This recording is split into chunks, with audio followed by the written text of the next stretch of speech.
তোমরা এমন কোনো জায়গায় ভর্তি হয়ে যাবা না অ্যাডমিশনের সময়, যেটা তোমাদের পরবর্তী লাইফে তোমরা রিগ্রেট ফিল করবা। আসসালামু আলাইকুম, আমি মাশফি আক্তার। আমি বর্তমানে চট্টগ্রাম বিশ্ববিদ্যালয়ের সোশিওলজি ডিপার্টমেন্টের 25-26 সেশনে আছি। আমি এডুকেশনের সেকেন্ড টাইম অপটিমিস্টিক ব্যাচে ছিলাম। তো আমি ফার্স্ট টাইমে অনেক জায়গায় পরীক্ষা দিয়েছিলাম, কিন্তু কোথাও হয়নি, ওয়েটিং লিস্টে ছিলাম।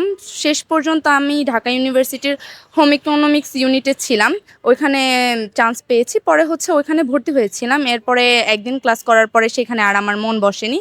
পরে সিদ্ধান্ত নিলাম সেকেন্ড টাইম দেওয়ার জন্য। এরপরে গিয়ে র্যান্ডম ভাইয়াদের ভিডিও আসতো ফেসবুকে, তখন এরপরে ভাইয়াদের কোর্সটা সেকেন্ড টাইম অপটিমিস্টিক ব্যাচের কোর্সটা নিয়ে নিই। এরপরে সেখানে ক্লাস করি।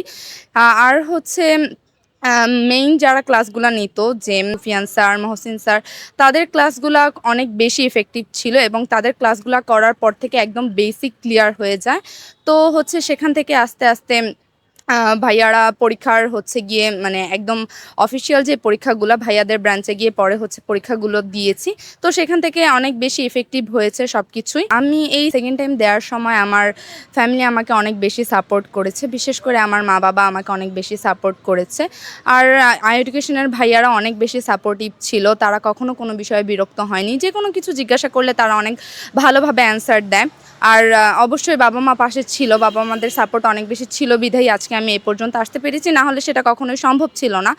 আর আমার যারা জুনিয়র আছে তাদেরকে আমি বলবো যে অবশ্যই তোমরা এমন কোনো জায়গায় ভর্তি হয়ে যাবা না অ্যাডমিশনের সময়, যেটা তোমাদের পরবর্তী লাইফে তোমরা রিগ্রেট ফিল করবা।